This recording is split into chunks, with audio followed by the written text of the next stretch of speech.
As you have heard, the first Sunday of Advent focuses on hope. And today we attach faith to that. As Melissa said, faith is the assurance of things hoped for. So they go together pretty nicely. But the more important part of our theme for today is that we are what we think. Our state of mind is what carries us each day. Today we begin the church's new liturgical years. So we could easily sing Happy New Year.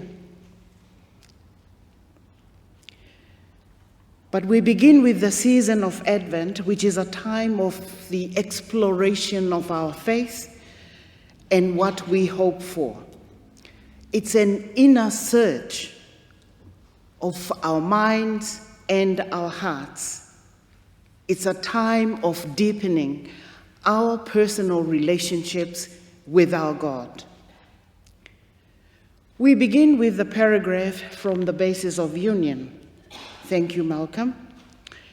How the uniting church recognizes the responsibility, the freedom, the gifts among its members and its councils for the fulfillment of particular functions. And it mentions specifically that pastoral care exercised is an expression of God's care for individual people. So God's loving care is known among the people and would have individual members take upon themselves the form of a servant. So please, members of the church family, know that you are appreciated as we are all in this ministry together, ministry of service together. Remember that ministers only make up 0.05%, and 99.95% is lay people of all ages, of all gifts. Hope and faith of our church family hangs on all of us together. The season of Advent demands a very different kind of preparation for Christmas than the shopping malls do. The shopping malls, they have endless ads, even on the social media, for online shopping, for clicking and collecting, and Friday the 13th sales. In today's gospel reading, Jesus calls us, as he did his original hearers in the Jerusalem temple, to stand up, look up, pay attention, be alert, be aware, be ready. That's a very strong encouragement. And that's after what seems to be frightening images and confusing metaphors, picturing the whole universe being shaken and turned upside down in the earlier verses. But Jesus is encouraging all of us to be prepared, to be alert and to be aware, and be ready for whatever we encounter in our journey each day. Why? Because being prepared, being ready is the best consolation for our minds and our hearts. Our hope and our faith hang not on our emotions and feelings, but on how and what we think. It's a state of mind. Our faith and our hope is our state of mind. My father, who was a teacher, told us 4 children when we were still at high school to follow our heart and take our brain with us.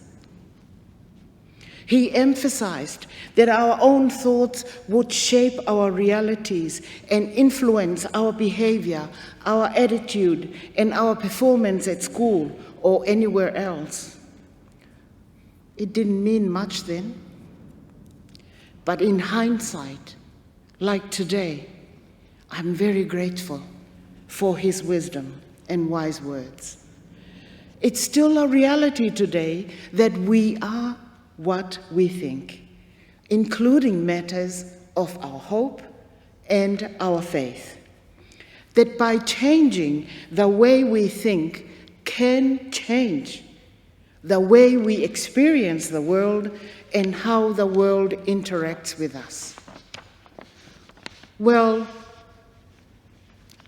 we have natural disasters of storms that shakes us, but it does not shake us in a more terrifying and confused ways and turning our world upside down than our own thoughts.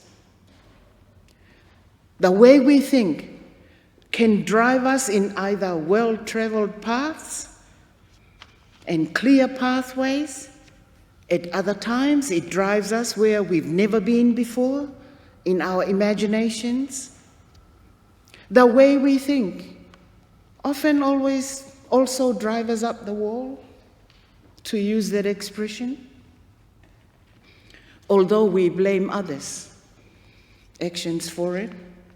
At other times, our own thoughts drive us into confusion and darkness where we even ask, how can we see the light when it is so dark? But isn't it that the light is easiest recognized and helpful in darkness? The way we think either enslaves us or sets us free to be. And the choice is up to us. It's our choice. It's our state of mind. Buddha said, I quote, "The mind is everything. What you think, you become." End of quote. But it suggests if we can control our mind, we can direct and drive our life to where we hope to go. When natural disasters happen, like an earthquake or flash flooding or fire, our brain automatically switches into gear, working out what is best for the situation. And doing nothing is not an option, and there's no room for anxiety. But to be alert, be prepared, and hold on to faith and hope despite difficulties. That is our call today. Advent also calls us to prepare to be ready for the hope of Christmas. But we are already celebrating the spirit of Christmas here with our church family at Toorak. We have the choir.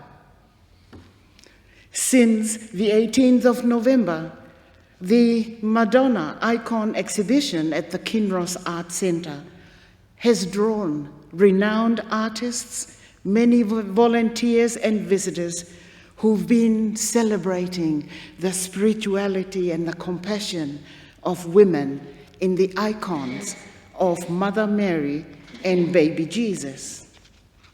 On Thursday was the Toorak Ecumenical Community Prayers of Peace at St. Peter's Catholic Church. On Friday evening in this church was the Euphony Lumiere Candlelight Christmas Concert. Amazing celebrations. Tonight at 7 p.m. will be an ecumenical Advent service at St. John's Anglican Church, to which you are all invited to attend.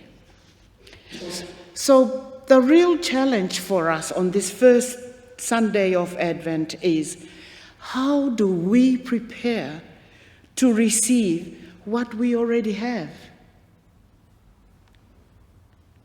What do we hope for in being ready for this coming Christmas? In our reading today, Jesus is the advocate and has always been advocating for the goodness, the godliness, and the divinity of God that is within each of us. And Jesus is saying, arise, stand up, look up. Be alert that what you may be looking for is already here. In the 1980s, German theologian Jürgen Moltmann made a statement about his first book entitled Theology of Hope. He said, I quote, "With Theology of Hope, I tried to present the Christian hope no longer as such an opium of the beyond, but rather as the divine power that makes us alive in the world." The divine power that makes us alive in the world.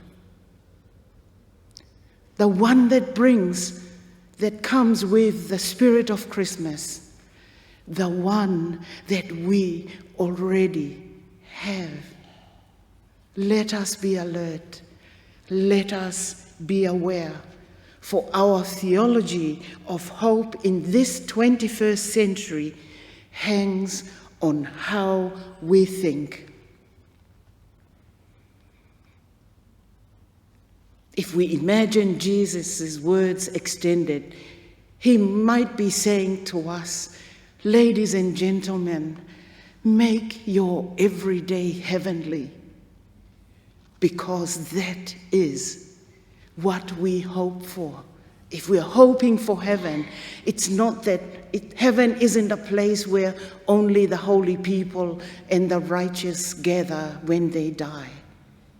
Heaven is what we make it here on earth every single day.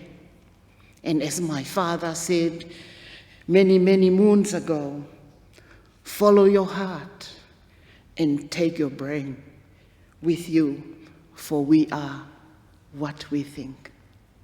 Amen.